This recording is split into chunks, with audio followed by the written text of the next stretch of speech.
Well, organized sports in schools can be incredibly competitive, but what's disturbing a lot of parents is that these sports are getting younger and younger. The kids are getting involved at younger and younger ages. So I'm very pleased to welcome to the show Belisa Vranich. She is a clinical psychologist, and she is joined by an attorney named MKCordera, who is writing a book with her called Mom, I Want to Be Famous. So we're going to talk about kids and sports to start with, but obviously what you're referring to in terms of the title of your book is the fact that, kids see this, and I think a lot of parents see this as an opportunity for their child to be the next LeBron James, and what the risks are. So, Belisa, let me start with you and say, what are you seeing? What do you think is potentially troubling about this trend younger and younger? Well, kids are looking at sports as a way to make it quickly. They're looking at superstars and saying, well, I can do this. This is some easy way to get famous and to make a lot of money. And the fact is, we all can't be like Mike, and the percentages for making it are very, very small compared to the number of kids that play. Right. And Mike, so tell me a little bit about your childhood experience with this, and now you're an attorney who's actually helping parents and, I'm understanding, children really get a grip on what some of the risks are. Right. Well, I was actually involved in athletics all the way through high school and in college, and I'm now an attorney. I was a swimmer actually in college.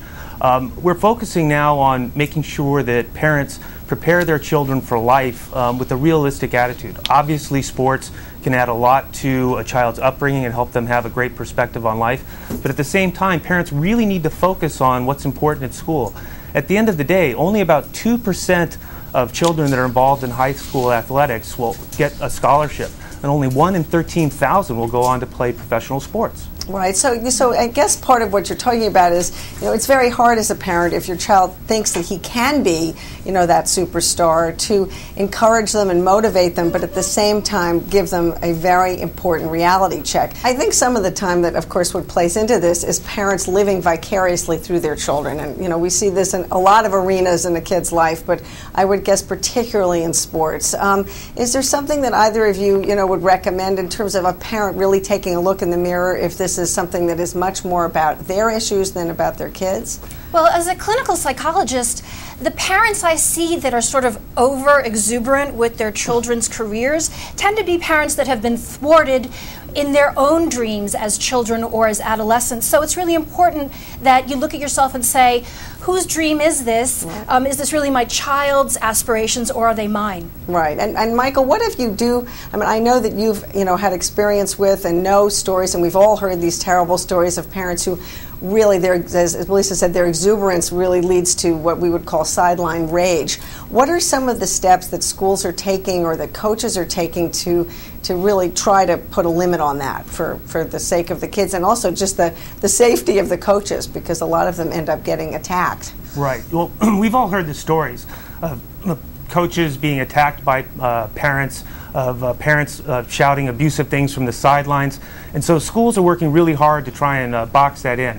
One of the things that they're doing, for example, is to make the parents sign what's essentially a contract for a code of conduct. The parents will agree not to involve themselves in certain types of behavior. Another thing that schools are doing is actually having monitors in the field or on the sidelines, making sure that the parents respect the rules, and in some cases they're actually handing out lollipops to parents that break the rules. They have red and yellow ones, kind of like the red and yellow cards that the soccer players get. So it's kind of funny. As a message of stick this in your mouth. Right, and it's hard to yell something if you have a lollipop in your mouth. That's actually, I've never heard that. That's really a wonderful idea. I can think of a lot of uses for lollipops living in New York. One of the things I tell parents is that they need to look out for signs that their child is being pushed too hard. There's 3 main signs that I would say to keep an eye out for. Number 1 is that your child loses their sort of lust for the game. So they're no longer considering it fun. It's something that they're not looking forward to. Secondly is that they're irritated and they're sore all the time. If you think about working out to the point where you get sore, but you're like that every day, it can make you irritable and it can make it hard to focus on school. So their grades may suffer. And then thirdly, that they're getting injured. And this is happening more with kids, definitely, that are being overtrained, is that injury is happening either in a more severe way or more often.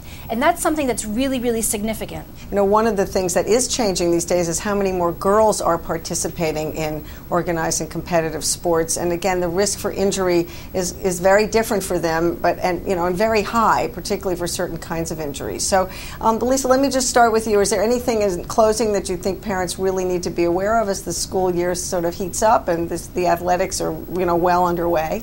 I think it's important that you look to protect your child against overtraining or a coach that's too pushy, but it's also important to keep your eyes open to see that your child might be actually very, very talented, and there might be chances to get scholarships or for endorsements or things like that in the future. So because we're seeing so many kids playing now, there really is a lot of talent out there. So if you sort of have the feeling that your child might be special, to go and talk to the coach and look around and see if there are possibilities to make it something that's beneficial.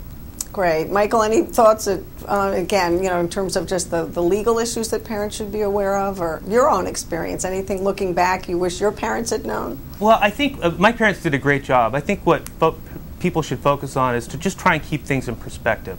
We're in school to learn. Part of that is learning how to get along, how to play on a team. But remember, the sports are secondary to your academic education. Great. That is a wonderful note to end on. You guys gave us some great advice. Thank you so much for being with us. Thank you. ABC News Now. Good to know.